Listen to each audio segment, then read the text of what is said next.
तो हेलो दोस्तों, आप सबका स्वागत है मेरे चैनल पे। ये मंगवा शायद पहले से एक्सप्लेन हो सकती है, पर मैं इसे पूरा एक्सप्लेन करूँगा।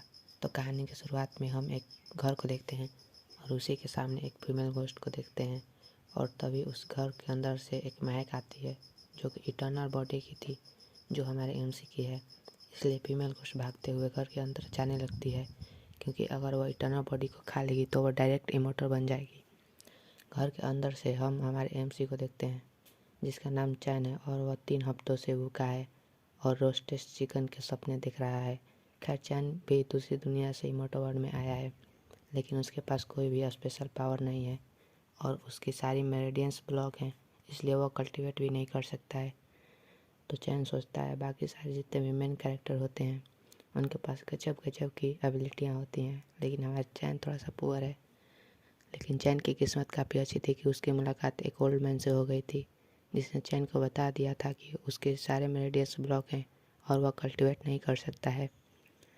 इसलिए चैन के मास्टर ने कह दिया था कि बेटा तुमसे नहीं हो पाएगा। खैर, चैन के पास इटर्नल बॉडी होने की वजह से कई सारे डीमंस और गोस्ट उसके पीछे पड़े रहते थे, लेकिन ओल्ड मैन जो चैन का मास्टर था वह हमेशा उसकी रक्षा किया करता था और उसे खतरों से बचाता था। इसलिए चैन पिछले 3 साल से इस घर के अंदर बंद है और छुप के रह रहा है। और मास्टर ने भी बाहर की तरफ एक फॉर्मेशन बना दी थी, जिससे चैन के इटर्नल बॉडी की जो महक है वह घर के बाहर नहीं जाएगी और जितने भी डीमंस और घोस्ट है वो उसकी तरफ नहीं आएंगे। लेकिन चैन का अब दिमाग खराब हो गया था, इसलिए वह नीचे सामान को फेंकता है और भगवान से कहता है, हे गॉड, गिरा दो मेरे ऊपर बिजली और मुझे मार दो। तो भगवान भी कहते हैं, अच्छा बेटा, और वह उसके पैर के नज़दीक एक बिजली को गिरा देते हैं, जिससे चैन की फट जाती है और वह 90 डिग्री झुककर गॉड से माफ़ी मांगता है और चुपचाप फिर से सोने के लिए चला जाता है, जिससे वह अपनी कैलोरी को बचा सके और उससे भूख न लगे। खैर, चैन अपने आंसू को बहा ही रहा था कि वहाँ पर वही फीमेल घोस्ट आ जाती है और चैन से कहती है, ए राजा, क्या रानी के साथ समय बिताना चाहोगे? खैर, चैन डर के मारे कुछ कर भी पाता उससे पहले ही फीमेल घोस्ट उसको पकड़ लेती है, चरम सुख की प्राप्ति करा देती है। चैन अपने मन के अंदर सोचता है उसे सिग्मा बनना है, इसलिए वह फीमेल घोस्ट को पीछे की ओर धक्का दे देता है, लेकिन फीमेल घोस्ट का मन बन चुका था, इसलिए वह चैन के ऊपर बैठ जाती है और कहती है, वे दोनों आज मचाएंगे वो। लेकिन चैन कहता है, एक सेकेंड रुको, रानी को राजा से प्यार नहीं हो सकता, और क्या तुम एक इंसान भी हो? जिससे वह फीमेल घोस्ट पीछे की ओर जाती है और मुस्कुराते हुए कहती है, वह रानी नहीं हो सकती, वह तो असल में एक खूबसूरत सी फीमेल घोस्ट है। जिससे चैन के गोटे उसके मुंह में आ जाते हैं और वह काफ़ी शौक हो जाता है, जिससे चैन को याद आता है कि उसके मास्टर ने उसे साफ कहा था कि उसकी मुलाकात गलती से भी किसी घोस्ट या डीमन से हो जाती है तो उसे दुम दबाकर वहाँ से भाग लेना है, नहीं तो चैन घोस्ट का ही चिकन लेग पीस बन जाएगा। खैर, फीमेल घोस्ट अपना तूफानी पैर दिखाते हुए चैन को एक लव बाइट देती है और उसके कंधे के ऊपर काट लेती है, जिससे चैन काफ़ी ज़्यादा सहम जाता है और वह कहता है, ओ माँ। खैर, उसे बाद में याद आता है कि वह मरने वाला है, इसलिए वह अपनी ज़िंदगी को कोसने लगता है कि वह ऐसे कैसे मर सकता है। खैर, उसी टाइम पे उसकी किस्मत चमक जाती है और उसके सामने सिस्टम की विंडो ओपन हो जाती है और चैन की किस्मत चमक जाती है। सिस्टम कहता है, देरी से आने के लिए माफ़ करना। खैर, आपके पास एबिलिटी कोई भी नहीं होगी, आपको सिर्फ 2 मीटर का एरिया दिया जाएगा और उस एरिया के अंदर आप इनविजिबल होंगे, महामहिम होंगे, सबसे शक्तिशाली होंगे, आप भगवान होंगे। जिस पर चैन भी खुश हो जाता है और उसे ऐसा लगने लगता है कि वह ब्रह्मांड का सबसे ज़रूरी हिस्सा बन चुका है और वह ब्रह्मांड में सबसे शक्तिशाली बन चुका है। इसके बाद चैन फीमेल घोस्ट से कहता है, अब मेरी बारी है फाइट बैक करने के लिए। जिस पर फीमेल घोस्ट पीछे हटते हुए हंसते हुए कहती है, क्या तुम्हें सच में लगता है कि एक मोर्टल मुझ जैसी एक फीमेल घोस्ट को हरा भी सकेगा? इसके बाद फीमेल घोस्ट फिर से मुस्कुराते हुए चैन के ऊपर अटैक करने के लिए आगे बढ़ जाती है और कहती है, चुपचाप लेट जाओ तो आराम से खाऊंगी। लेकिन चैन आगे से एक जोरदार पंच मारता है और कहता है, चल निकल। चैन का फिस्ट जैसे ही फीमेल घोस्ट पर पड़ता है तो वह आसमान में उड़ जाती है और चैन के फिस्ट में इतनी ज़्यादा ताकत होती है कि वह घर की छत को तोड़ते हुए आसमान के पार निकल जाती है, जिससे चैन भी काफ़ी ज़्यादा खुश हो जाता है और सोचता है कि उसके पास भी ताकत आ चुकी है। उसी समय सिस्टम चैन को बताता है कि उसने फिमिगोस्ट को मार दिया है, तो उसको रिवार्ड के तौर पर 10 फील्ड पॉइंट मिलते हैं। सिस्टम बताता है चैन को फील्ड पॉइंट का इस्तेमाल चैन अपने डोमेन को के एरिया को बढ़ाने के लिए कर सकता है, जिस पर चैन सोचता है अगर ऐसा ही चलता रहा तो मैं कुछ दिनों में सबसे शक्तिशाली बन जाऊंगा और मेरी 10-12 बीवियाँ होंगी और मैं अयासों की तरह पूरी ज़िंदगी बिताऊंगा।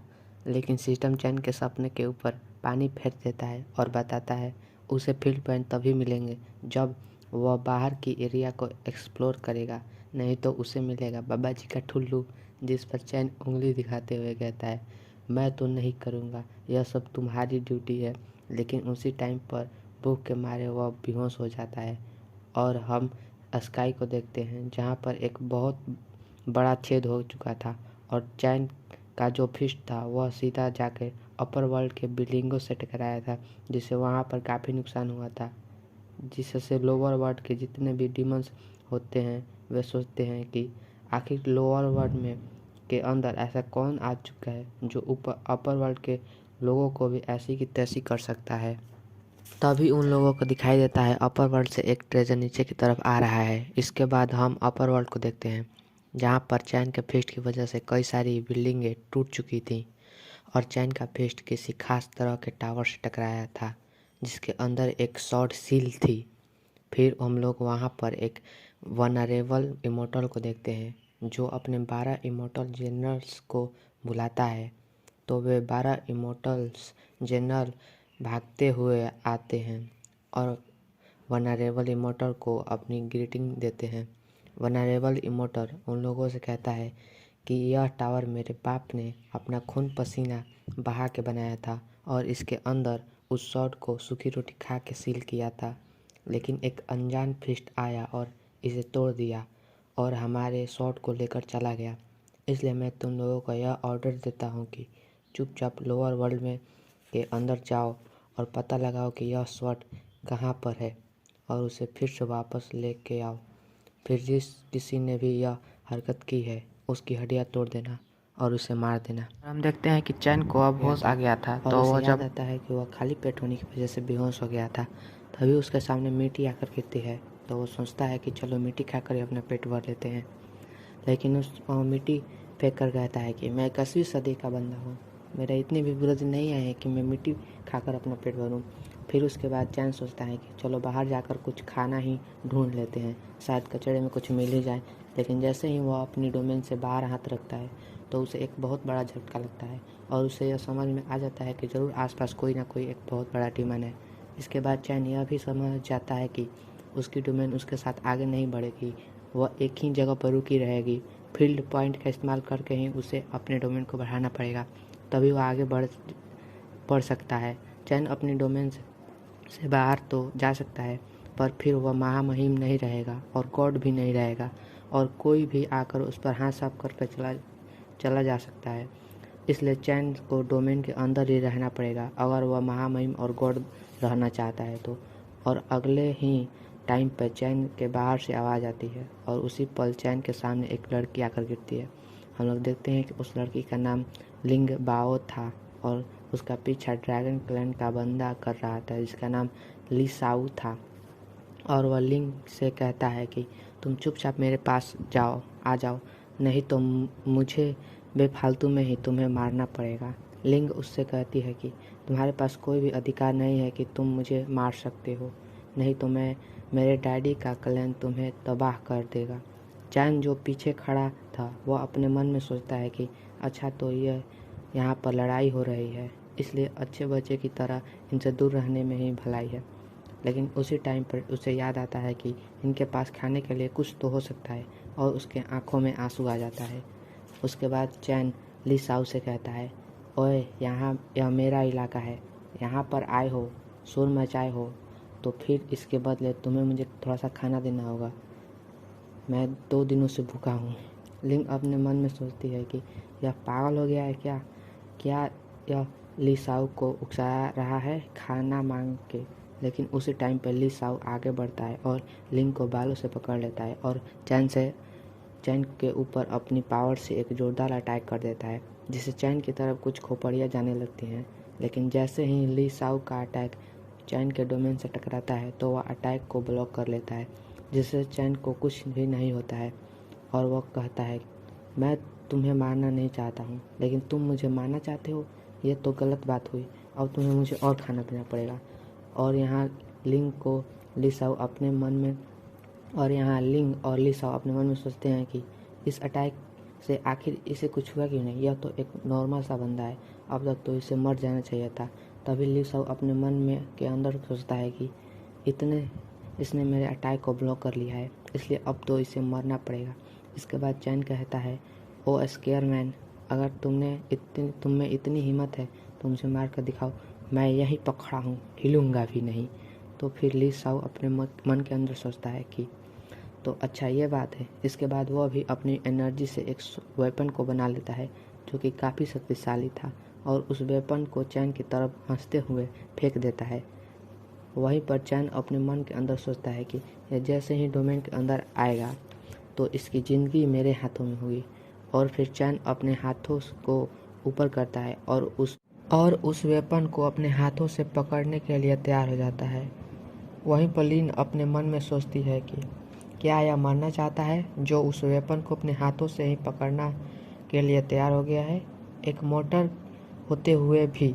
वहीं पर ली साउ हंसते हुए कहता है, तुम बेवकूफ़, क्या तुम्हें सच में लगता है कि तुम मेरे छोटे वेपन को अपने छोटे मोटे हाथों से पकड़ भी सकते हो? अगर वह तुम्हारे बॉडी से छू भी गया तो वह तुम्हारे चित्रे उड़ा देगा। लेकिन जैसे ही स्वॉर्ड डोमेन के अंदर आती है तो चैन अपने 2 उंगलियों से ही उस स्वॉर्ड को रोक लेता है, जिससे लिंग हैरान हो जाती है और सोचती है इसने इसे रोक कैसे लिया अपने 2 उंगलियों से। वहीं पर ली साउ के पसीने छूटने लगते हैं। यह सब होते हुए देख के इसके बाद चैन उस वेपन को 2 टुकड़ों में तोड़ देता है और एक हिस्से को ली साउ के सर पर मारता है, जिससे ली साउ मर जाता है। चैन जैसे ही ली साउ को मार गिराता है तो उसे सिस्टम 500 फील्ड पॉइंट देता है, जिससे चैन को समझ में आ जाता है कि अगर वह घोस्ट डीमन या इमॉर्टल किसी को भी मारता है तो उसे फील्ड पॉइंट मिलेंगे। उसके बाद सिस्टम चैन से पूछता है क्या वह अपने डोमेन को बढ़ाना चाहता है। इसके लिए चैन मान जाता है। इसके बाद चैन के डोमेन को बढ़ा दिया जाता है और वह उसके पूरे घर को कवर कर लेती है, जिससे चैन काफ़ी खुश हो जाता है और खुशी खुशी ली साउ के बॉडी के तरफ चला जाता है स्टोरेज रिंग लेने के लिए। वहीं पर लिंग काफ़ी ज़्यादा हैरान होती है और सोचती है कि यह एक गोल्डन रीजन का बंदा था, एक नॉर्मल मोटर के लिए द्वारा इसे मार दिया गया है। यह जरूर से एक एक्सपर्ट होगा और यह यहाँ पर छुप के रह रहा है।